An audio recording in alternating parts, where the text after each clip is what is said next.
दिव्य प्रकाश दुबे द्वारा लिखी गई मुसाफिर कैफे एक सरल और छोटी हिंदी उपन्यास है। यह 143 पन्नों में सुधा और चंदर के जीवन की कहानी को बुनती है। आप इस किताब को कुछ ही घंटों में पढ़ सकते हैं। राज की बात यह है कि यह आपको अपने आप ही मजबूर कर सकती है इसे जल्दी खत्म करने के लिए। हम सबकी जिंदगी में कुछ ऐसी कहानियां होती हैं जिन्हें हम न सुनाएं तो पागल हो जाए। ऐसी ही एक कहानी के नाम।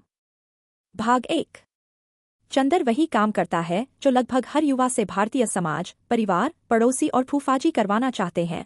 वह एक सॉफ्टवेयर इंजीनियर है। लेकिन इस समय वह जिस काम के लिए हमारे सामने आया है वह दूसरा सबसे ज्यादा थोपा हुआ काम है, शादी।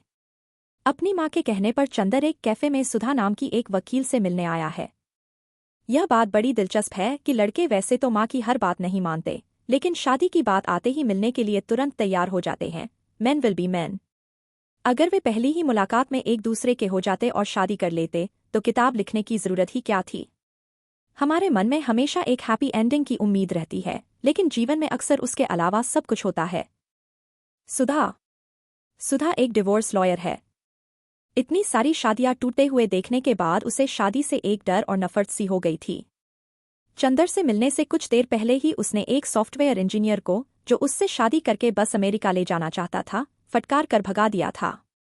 सुधा एक लिबरल और आउटस्पोकन लड़की है जो अपनी बात खुलकर कहती है और अपने हिसाब से जीवन जीने में यकीन रखती है। लोगों को उनकी गलत बातों के लिए डांटना, ड्रामा देखना और बीच पर जाना, ये सब उसे बेहद पसंद है। चंदर एक अच्छा लड़का है। उसकी एक स्थिर नौकरी है और माँ के कहने पर वह शादी के लिए कई लड़कियों से मिल चुका है, लेकिन कोई भी उसे अब तक पसंद नहीं आई। उसे फिल्में देखना और किताबें पढ़ना पसंद है। एक बार वह मसूरी गया था और वहीं के होटल हनीमून इन में उसने तय कर लिया था कि वह अपना हनीमून यहीं मनाएगा। चंदर का लक्ष्य बस नौकरी करते रहना नहीं था।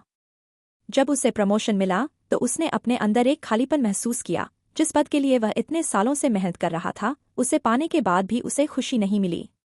तब उसने सुधा से अपने दिल की बात कही। वह पहाड़ों में रहना चाहता है, एक कैफे खोलना चाहता है और बच्चों को कहानियां सुनाकर अपना जीवन बिताना चाहता है। कहानी। सुधा और चंदर की कहानी दोस्ती से शुरू होती है। धीरे धीरे दोनों एक दूसरे के साथ थोड़े कैजुअल होते हैं और लेखक ने उनके स्वभाव के पूरक विरोधाभासों को बहुत सुंदर तरीके से दिखाया है। लेकिन जब यह रिश्ता गहराई में जाता है तो सुधा इसे शादी का रूप देने से मना कर देती है। चंदर जब यह देखता है कि यह रिश्ता आगे नहीं बढ़ रहा तो वह नौकरी छोड़कर कहीं दूर निकल जाने का फैसला करता है। इसी तरह दोनों अलग हो जाते हैं और अपनी अपनी राह पर चल पड़ते हैं। कहानी के अंत में कई सालों बाद जब वे दोबारा मिलते हैं, उस जगह का नाम होता है मुसाफिर कैफे। लेकिन तब तक बहुत कुछ बदल चुका होता है। क्या बदला और कैसे, यह जानने के लिए पढ़िए दिव्य प्रकाश दुबे की लिखी हुई किताब मुसाफिर कैफे।